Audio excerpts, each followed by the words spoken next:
Bom dia, povo de Deus! Tudo bem com vocês? Ih, meu microfone. Tudo bem com vocês, minha gente? Terçou, então, terçou. Vamos continuar no nosso estudo bíblico, tá, gente? Falando de Deus para todos, Shalom, a paz esteja convosco e seja convosco. Em nome do Pai, do Filho e do Espírito Santo. Jesus Cristo, nosso Senhor, o seu nome tem poder. Que o Espírito Santo de Deus abençoe esta leitura. Virgem Maria, contamos com seu amor pela humanidade. Arcanjo Miguel, aquele que nos protege.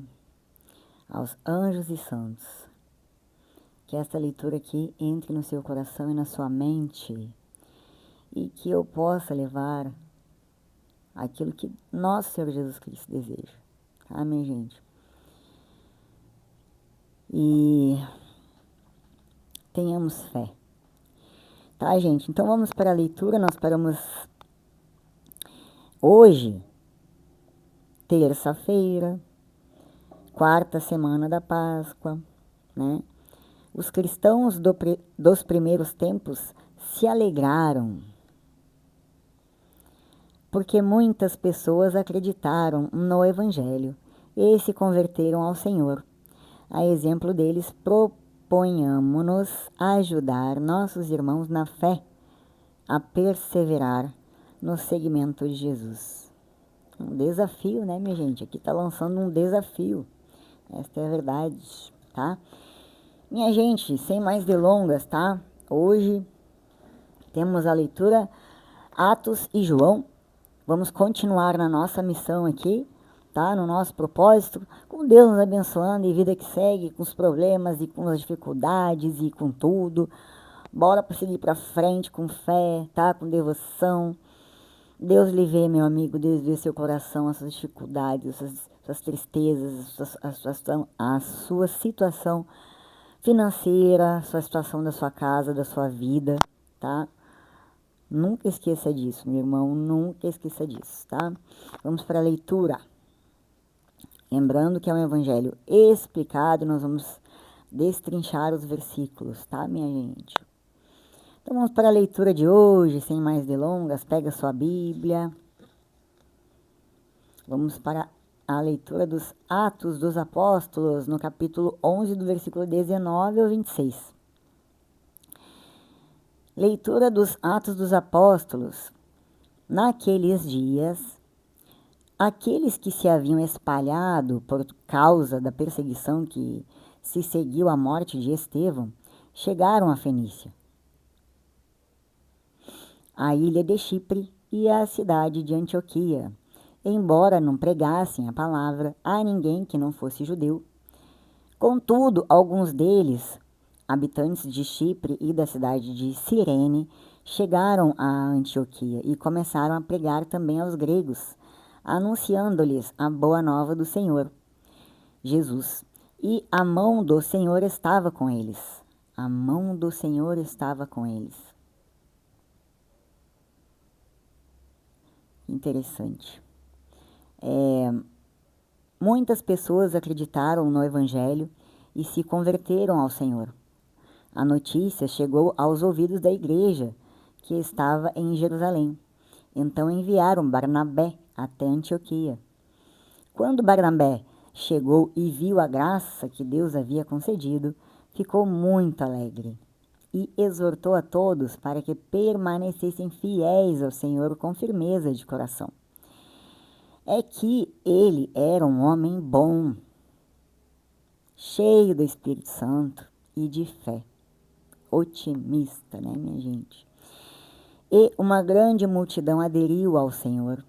Barnabé era carismático, né, minha gente? Então Barnabé partiu para Tarso à procura de Saulo. Tendo encontrado Saulo, levou-o a Antioquia.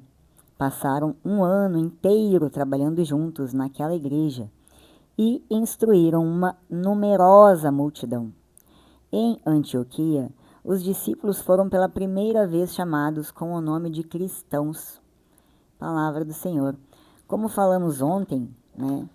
Quem não lembra o que é pela primeira vez, o porquê da primeira vez eles serem chamados de cristãos, você veja o vídeo anterior, lá tem explicação, tá, minha gente? Porque senão se alonga demais o vídeo e aí a gente sai um pouco do contexto, tá, gente? Mas cristãos, só para lembrar vocês, ela é uma pronúncia que vem de cristianos, né? Uma pronúncia grega. Cristianos, né? Falei isso ontem. E o significado é cristão. E também falei todo o significado completo no vídeo de ontem. Minha gente, eu vou falar então. Hoje eu tô sem áudio. Tá, minha gente? Ó, vai ficar aqui. Não tem jeito não. Acho que a tomada não estava funcionando. Mas vamos lá, melhor ainda que minhas mãos vão ficar livres. O áudio não vai ser dos melhores, mas eu vou gravar perto aqui, vou falar alto para poder gravar e vocês entenderem. Hoje vai ter que ser assim, na gambiarra, tá? Minha gente, faça uma rifa aí para me comprar um microfone bom.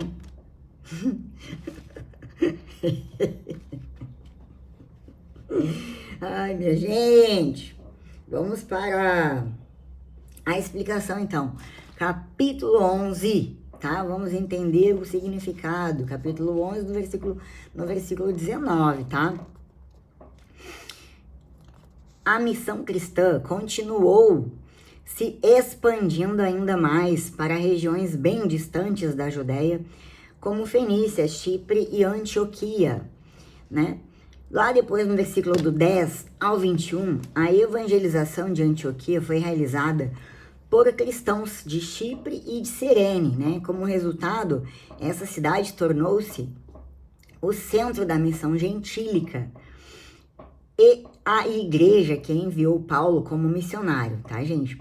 Lá no versículo 22 ao 24, as qualidades especiais de Barnabé, né, foram evidentes para a igreja de Jerusalém, né? Não é de admirar que eles o enviassem a Antioquia. É provável que ele tenha sido enviado para determinar a genuinidade das conversões que ocorriam ali e animá-los, né, a perseverarem, né, a permanecerem fiéis ao Senhor. Depois lá, nós vamos até o 26. Saulo, né, em breve seria Paulo, você vai ver lá no versículo 13, adiante um pouco mais na leitura, no versículo 9. Havia desaparecido de cena enquanto a evangelização de Antioquia avançava. Mais uma vez, Barnabé exerceu um papel central no envolvimento de Paulo no ministério. Depois, minha gente, lá no versículo 26, o termo cristãos, né, como já havia falado aqui para vocês, eu expliquei no vídeo anterior a esse, tá, gente? Então, tem que olhar lá, tem jeito não, minha gente. Provavelmente foram os romanos, né, de romanos que rotularam os seguidores de Jesus em Antioquia de pequenos cristos, né? Pequenos cristos, minha gente, né? Imitações.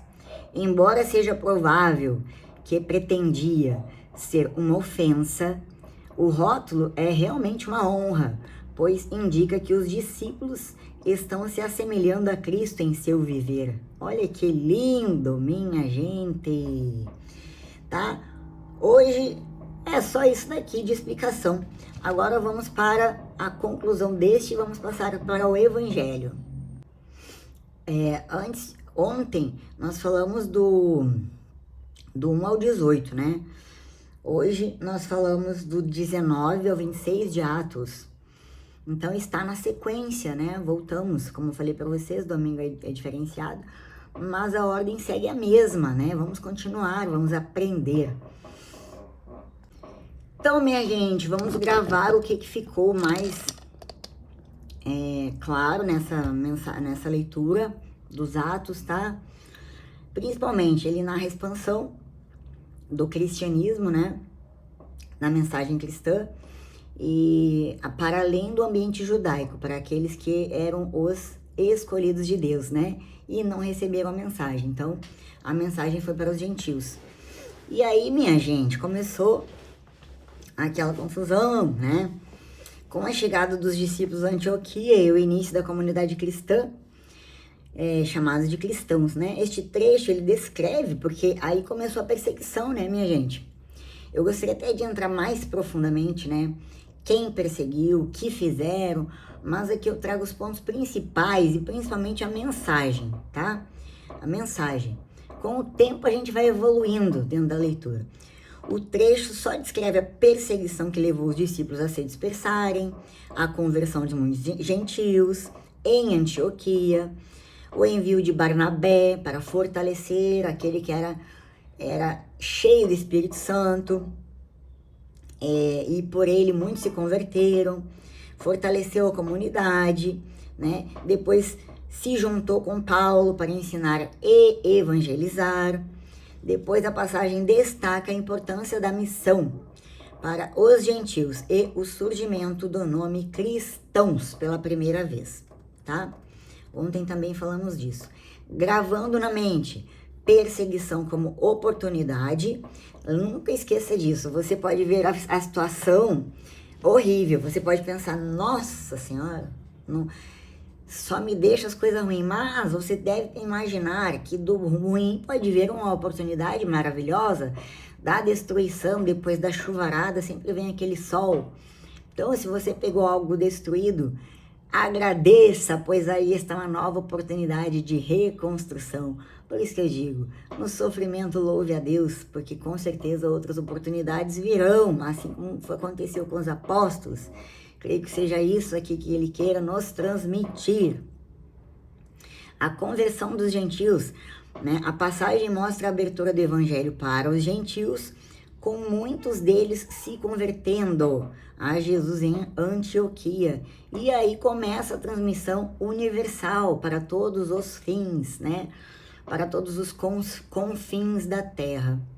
Ali iniciou-se, né? A passagem de Barnabé, né? Com o fortalecimento da comunidade. Ele estava liderando, ele era um homem cheio do Espírito, ele era dado por Deus deu a ele, né? Esse carisma, a sua fidelidade, a sua lealdade, né?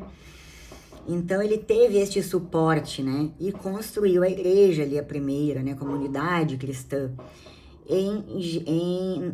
Não nos judeus, não no povo judeu, mas nos gentios, né, minha gente? A importância de Saulo.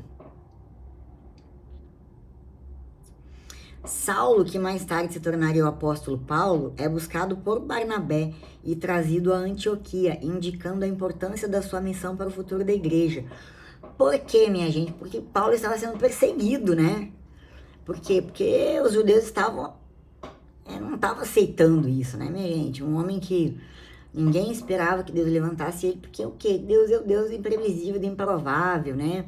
Deus dos milagres, ninguém sabia ali, ninguém dava nada para ele, todo mundo julgava ele e olha o que ele se tornou, né, minha gente? Grande lição para nós.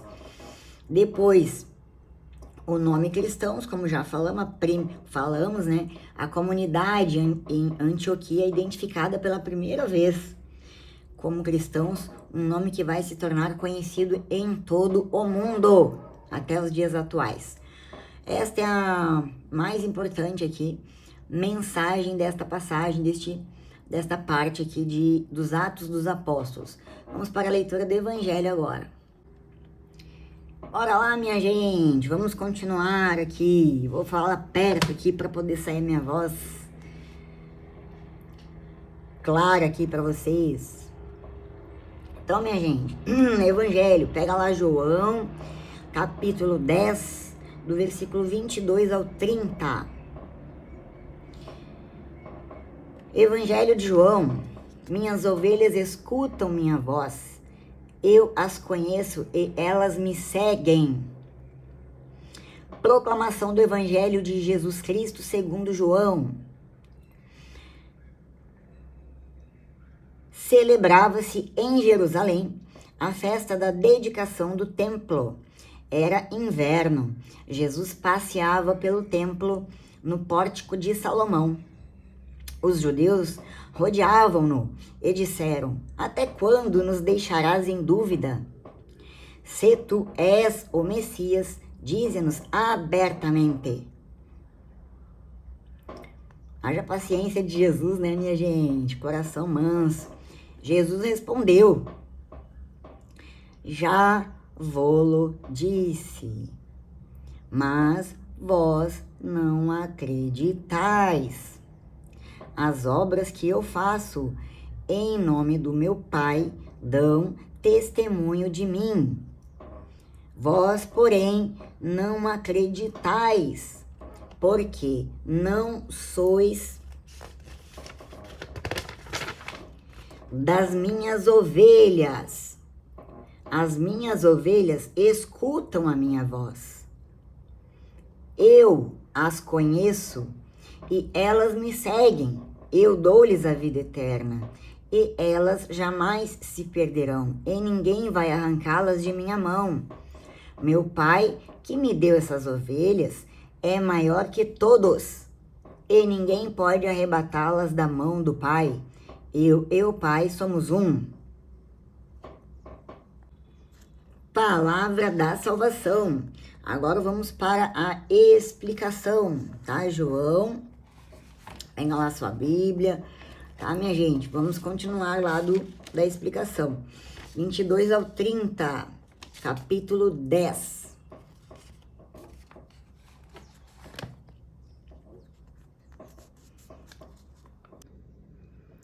Então, gente, vamos continuar. Vamos ver se meu microfone já tá funcionando, tá, gente?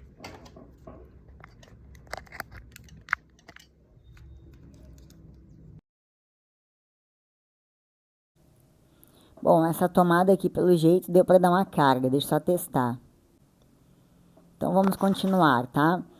Então, ó, lá em João, do versículo 10, no capítulo 10, do versículo 22 ao 30, vamos ver o que diz pra gente da parte dos acontecimentos, das curiosidades que não vão te converter, mas que vão fazer você compreender melhor o desenvolvimento dos acontecimentos da época, tá?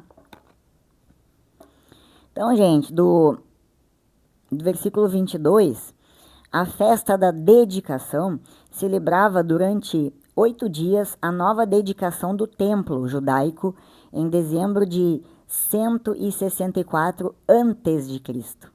Depois de sua profanação pelo rei Seleucida Antíoco Epifânio em 167 a.C., você vai ver em 1 Macabeus, capítulo 1, versículo 59, você vai ver lá se você quiser conferir. Era inverno e se refere ao mês de dezembro, tá? No versículo 23, no versículo 23, sobre o templo, tá? É provável que, por causa do frio do inverno, Jesus ensinasse na área chamada de Pórtico de Salomão, em vez de ao ar livre. De maneira errônea, a estrutura era comumente considerada como procedente da época do rei Salomão. Mais tarde, o local veio a ser o lugar de reunião da igreja primitiva. Você vai ver em Atos dos Apóstolos, capítulo 3, versículo 11. Lá no versículo do 24 ao 25, a exigência, se tu és o Cristo, diz-nos claramente. Parece uma incoerência, né? Você vai ver em Lucas, capítulo 22, versículo 67. Se eles não tinham entendido a afirmação de Jesus de que ele era o Cristo, por que tentaram matá-lo? Né? Você vai ver em João, no capítulo 5, no versículo 18. Na verdade, o mestre respondeu que ele... E tem outras ligações também, tá, gente? Mas hoje eu vou focar só aqui no mais importante. Na verdade, o mestre respondeu, tudo é importante. Tudo é importante. Na verdade, o mestre respondeu que ele, de fato, fez essa reivindicação sobre as obras de Jesus, testificando a seu respeito. Você pode comprovar isso em notas. Vamos lá nas notas, do capítulo 5, do 31 ao 47. Vamos conferir então, minha gente, tá? Do 31 ao 47, ao 47. Vamos ver tudo, sim. Porque é importantíssimo, isso aqui são notas, eu tenho que falar, tá? No 31, Jesus não negou a fidedignidade do seu testemunho. Ele faz alusão à importância de se ter várias testemunhas em Deuteronômio, capítulo 17, versículo 6, você pode conferir. No 32, Jesus fala de Deus, o Pai, quando diz: há outro que dá testemunho de mim. Evitar o nome de Deus era uma forma comum de mostrar reverência. No versículo 33, sobre Jesus como a verdade, né? Esta passagem, o eco desta passagem diante de Pilatos, né? Você pode comparar lá em João, no João 3, tá? Terceiro João, capítulo 3, no versículo 12. Vou repetir, tá? Lá em João 3, tá? Ou terceiro João, capítulo 3, no versículo 12. No 35, a descrição que Jesus faz de João Batista como uma luz que iluminava e resplandecia parece refletir onde Deus afirma que preparará uma lâmpada para o seu ungido. João era uma candeia, mas não a luz. Seu testemunho era comparativamente pequeno e temporário. O tempo passado pode significar que João já estivesse morto ou na prisão. No 37, o Pai tem dado testemunho de mim. Pode se referir à voz do batismo no batismo de Jesus, uma passagem não mencionada explicitamente em João, embora a referência primária possa ser ao testemunho de Deus na Escritura. A afirmação de Jesus de que seus ouvintes nunca ouviram a voz de Deus nem viram a sua forma parece aludir a Israel no deserto, que recebeu a lei no Monte Sinai sem ouvir a voz de Deus e sem ver a sua forma, tá? Aqui ele está dizendo claramente, tá, minha gente, que não foi Moisés, não, foi seus ouvintes, tá, gente? Não confundam as coisas. Depois no 38, tá? E sua palavra não permanece em vós. Faz lembrar a descrição de uma pessoa que teme a Deus e tem a sua palavra viva no coração, tá? Depois, 39, a própria Escritura não comunica vida, mas testemunha a respeito daquele que faz isso, Jesus. 43, não tem o 40, do 39 ao 43 explícito, tá? Tem direto. Jesus predisse a proliferação de falsos cristos como um sinal do fim dos tempos. Joséfo, historiador judeu do primeiro século, faz referência a uma série de pretendentes messiânicos nos anos que antecederam 70 anos depois de Cristo. Tá, minha gente?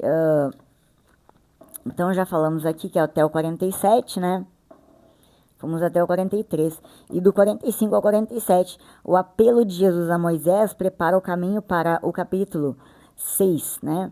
Aí você vai olhar o capítulo 6, tá? Porque aqui eu só falo as notas. Sessão na qual Jesus é apresentado como o novo Moisés, que proveu o novo pão do céu. A referência ao mais destacado líder dos israelitas como aquele que testemunha contra os judeus ou os acusa.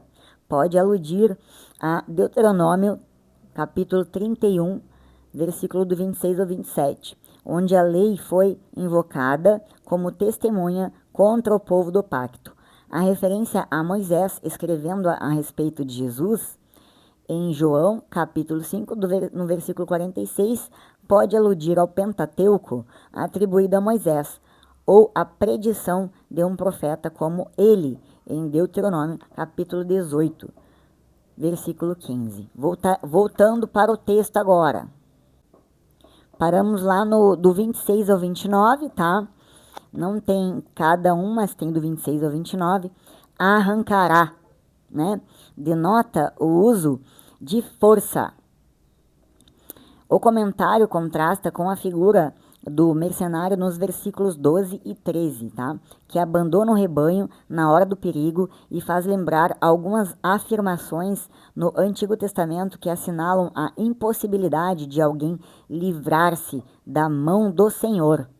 Então você que não é um sacerdote, que é um bom pastor, você não se livrará da mão pesada do Senhor. É isso que está dizendo aqui. Se você quiser conferir, você vai lá em Isaías do 43, no capítulo 43, versículo 13.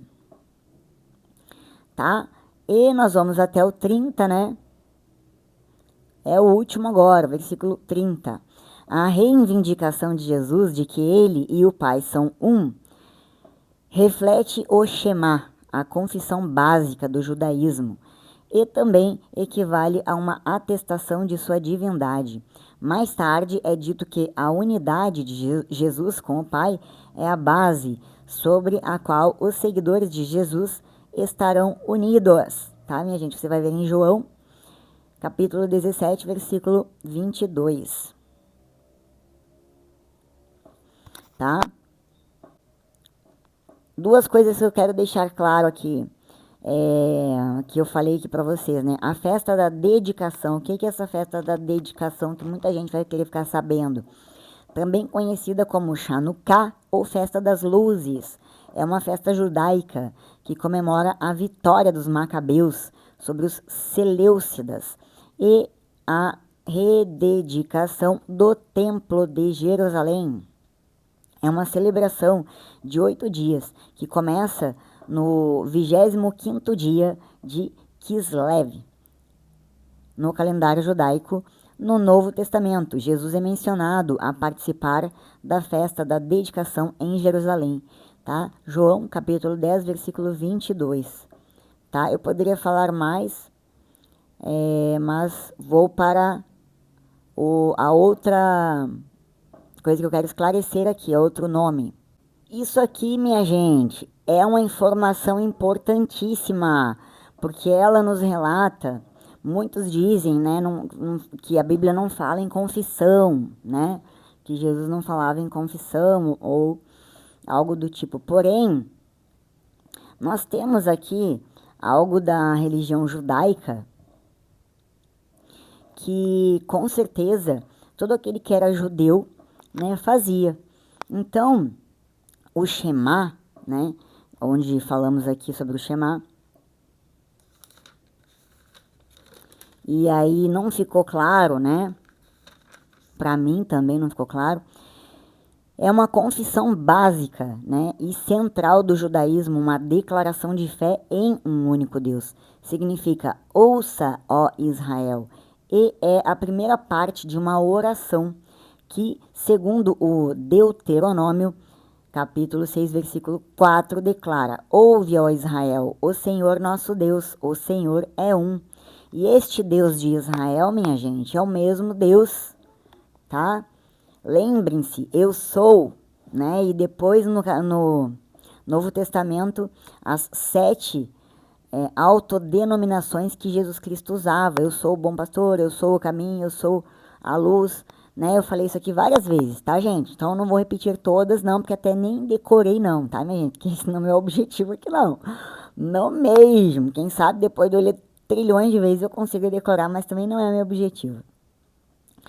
Então, minha gente, existia uma confissão, sim, né? Existia essa confissão, né? E isso aí, a doutrina católica ainda tem, né, esta confissão de fé, né? De fé. Em resumo, o Shema é uma declaração monoteísta, afirma a unicidade de Deus, rejeitando a crença em múltiplos deuses. Uma confissão de fé, declarada que o povo judeu deve amar a Deus com todo o seu ser e obedecer aos seus mandamentos. Uma oração fundamental, é recitada 2 vezes por dia pelos judeus observantes e é a última declaração de fé de um judeu moribundo. Uma obrigação religiosa, é um mandamento bíblico que todos os judeus deviam cumprir, independentemente da sua prática religiosa. Um lembrete da aliança, lembra do povo judeu, do seu relacionamento especial com Deus, baseado em leis e mandamentos. Um apelo para a ação, não é apenas uma declaração verbal, mas também um chamado à ação, né, para viver de acordo com os princípios judaicos. A importância do Shema é a pedra angular da fé judaica, a declaração de que Deus é um, é o ponto de partida para todas as outras crenças e práticas religiosas judaicas. Estamos falando aqui da religião judaica, tá, minha gente? Do judaísmo. Pela madrugada, não confundam as coisas. Depois, é uma expressão de amor a Deus. A confissão de fé implica um amor profundo e inabalável por Deus que se manifesta em ações e atitudes. É uma fonte de conforto e esperança. A crença em um único Deus, que é bom, justo e amoroso, oferece conforto e esperança, especialmente em tempos de dificuldade. É um símbolo de unidade e identidade. A recitação do Shema pelos judeus em todo o mundo cria um senso de unidade e identidade. Lógico que não podemos confundir o judaísmo porque ele já não faz parte, né, do Novo Testamento, por quê? Porque não foi aceito Jesus Cristo lá, minha gente, como temos estudado aqui. Porém, Jesus Cristo, né, ele não deixou, ele unificou tudo, praticamente, porém, ele renovou, ele pegou aquilo tudo, renovou, porque foi tudo destruído, né, minha gente? Foi tudo. O povo judeu foi por várias vezes, né? Invadido, escravizado. Isso nunca parou. Aí, quando Jesus chegou, ele unificou muitas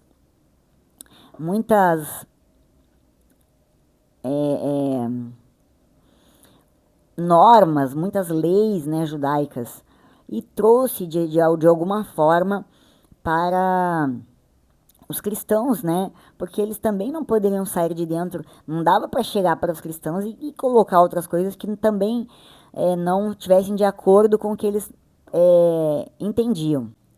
Então eu sempre vou explicar como aqui dessa forma. Quando você pede algo para nosso Senhor Deus, Pai Todo-Poderoso, nosso Senhor Jesus Cristo, né? E ao Espírito Santo, você vai pedir aquilo que, se você tem ciência já de Deus e de Cristo, né? O porquê da ressurreição de Cristo, você vai entender que quando você é um servo, então você vai pedir aquilo que está de acordo com o plano de Deus, né? Se o seu pedido está de acordo com o plano de Deus para a sua vida, sim, ele vai, com certeza, vai te ajudar.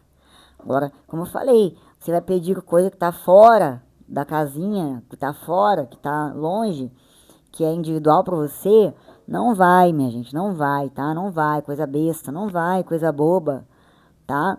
Agora, se é uma coisa grave, que envolve pessoas doentes, muitas coisas, é claro que Deus vai ajudar com certeza, como ele já disse, né? Vamos então para agora a explicação final. Agora aquela parte para gravar na sua mente, tá, gente? Realmente, aquela tomada que eu coloquei lá, gente, não estava funcionando mesmo, tá? Nossa, eu deixei toda a noite lá. Bom, isso não importa, né? Vamos lá. Em João, do capítulo 10, do 22 ao 30, onde estudamos agora, ficou claro aqui que Jesus declara a sua unidade com o Pai e reafirma a sua identidade como Messias. Ele foi claro, paciente, ele explicou, né? O texto descreve, né, a celebração da dedicação do templo em Jerusalém. Como falamos aqui, o que é essa dedicação, para poder deixar claro para vocês entenderem melhor. Tá? Onde Jesus passeava e os judeus o questionavam sobre a sua identidade. Jesus responde com a afirmação: eu e o Pai somos um, e os judeus insatisfeitos tentaram apedrejá-lo, mas ele se escapa e continua a ensinar. Tá? Depois, não nos esqueçamos, principalmente, que esta passagem ocorre durante a celebração, né? Esta celebração de dedicação, que comemorava a reconsecração do templo após vocês me perdoem se está errado, mas está diferente aqui o nome, a palavra, mas a mensagem é a mesma. O templo após a conquista da Síria pelos judeus. Esse contexto é importante porque a festa estava relacionada com a expectativa do Messias, tá? E o Messias estava lá e eles estavam duvidando de que Jesus era o Messias. O questionamento dos judeus. Os judeus que estavam a observar Jesus passear pelo templo questionaram, mas eles estavam a procurar uma declaração explícita da sua identidade messiânica, né? Então Jesus, convicto de si mesmo, não deu mole, não ficou se explicando, não, entendeu, minha gente? Ele era convicto de si, ele já sabia para que ele estava fazendo ali, então ele não deu explicação nenhuma, ele só explicou aquilo e ponto, né? Ele foi curto e grosso. Resposta de Deus, de Jesus. Jesus responde com declaração icônica: Eu e o Pai somos um. Esta afirmação é um ponto central da fé cristã, indicando a divindade de Jesus e a sua unidade com Deus Pai. Reação dos judeus. A resposta de Jesus causa grande controvérsia entre os judeus, né? Apesar da insistência de Jesus em manifestar o seu amor e cuidado pelas suas ovelhas, eles não reconheceram Jesus Cristo, não deram valor e ainda tentaram apedrejá-lo. É assim você que é de Cristo, é assim que você que é cristão, né? Jesus Cristo foi perfeito, nós não somos, né? Nós temos defeitos, nós temos as nossas dificuldades, mas você que é filho de Cristo, você sempre vai passar por essas provações, tá, minha gente? É uma escala, é tijolinho por tijolinho, você vai se melhorando, se santificando com a fé no Pai e entrega nas mãos de Deus. Significado teológico. A passagem enfatiza a importância de Jesus como o bom pastor que guia, protege e cuida das suas ovelhas, do seu povo. A afirmação eu e o Pai somos principalmente, tá, gente? É crucial para a compreensão da natureza de Jesus como Filho de Deus e a sua relação com o Pai. O valor da fé. A passagem também destaca a importância da fé. Guarda na mente. A fé verdadeira, segundo a passagem, é aquela que permite reconhecer a voz do bom pastor. Aquele que escuta a voz do bom pastor, que observa, que está vigilante, ele vai perceber quando o pastor não é do Pai, ele não é verdadeiro, ele segue a si e ainda bota Jesus como o representante, tá, gente? Então ele é falso, tá? E você que é de Jesus, você não vai segui-lo. Você vai sair de onde ele está. Você vai, ó, debandar, tá, minha gente? Então, preste atenção principalmente nisso. Quando Deus te quer tirar, você é o filho dele, ele te tira, tá? Seja lá do lugar que for, minha gente, presta atenção. Seja da casa, dos parentes, seja lá de onde for. O valor da fé. Então, o bom pastor, como eu falei para vocês, aquele que é bom filho sempre vai ouvir a voz do bom pastor. Nunca esqueçam disso, tá? E seguir o bom filho sempre vai seguir os seus ensinamentos. Por isso que ele vai ter o ouvido. Enquanto que a incredulidade leva à rejeição da mensagem de Jesus, tá? Em resumo, João revela a identidade de Jesus como o Messias e o bom pastor e a importância de reconhecê-lo como tal. A passagem também destaca a importância da fé para a salvação e a importância de ouvir a voz do Senhor. Então tá claro aqui para você não ficar perdendo seu tempo vendo TikTok e toda aquela pressão, toda aquela loucura no Apocalipse, que o mundo vai acabar, que os sinais estão acontecendo. Se preocupe com a sua salvação. Escute o seu padre, que é o bom pastor, tá, minha gente? Aquele que é cheio do Espírito Santo, aquele que não desiste de você, aquele que se prepara para a sua homilia, aquele que se dedica, tá? Aquele que exorta os problemas da igreja, aquele que dá o ouvido fraterno e aquele que deseja entendê-lo, tá? Se não for assim o seu bom pastor, tá? Lembre-se do Espírito Santo, tá? Esse é o seu diretor espiritual, esse vai soprar no seu coração, então você peça, você ore, e mostra se esse é o bom pastor, que eu estou em dúvida, tá? Porque ele é enganador, porque ele tem as características do coisa ruim, tá? Do capeta, ele tem as características dele, tá? orgulho, vaidade. Então, se você vê isso, você peça ao Espírito Santo de Deus, me mostra a verdade. E confia no Pai, Ele mostra. E mostra mesmo, espera que Ele mostre, tá, gente? Tenham fé. É isso que essa passagem principalmente quer dizer nos falsos profetas que Jesus tanto avisou. Tá, gente? Então, o evangelho hoje é este, a palavra da verdade é esta, tá? Eu espero que aqui tenha ficado claro, né? Não tem nada aqui de opinião minha hoje, de vida, de testemunho, de exemplo meu, nada, nada, nada. Aqui é o que tem, o que está escrito na Bíblia, tá, minha gente? E outra coisa que eu peço é isso. Você ore a Deus também. Se o que eu estou fazendo aqui é verdadeiro ou é falso. Tá, minha gente? Que eu não estou aqui para agradar ninguém. Estou aqui para agradar o nosso Senhor Jesus Cristo. Eu não sou perfeita. Eu não sou maravilhosa. Eu não sou ótima. Eu não sou isso. Eu não sou aquilo. Tá? Mas eu sou uma pessoa que se esforça. Sou uma pessoa esforçada. Isso eu digo para vocês que eu não desisto nunca. Vou morrer tentando, tá, minha gente? Sempre buscando meu Pai, meu Jesus, meu amor da minha vida, porque sem Ele eu não vivo, sem Ele eu não sou ninguém, Ele que me dá forças para tudo. Se não é Ele, pobre de mim, coitado de mim. Já estava na lama há muito tempo, tá, minha gente?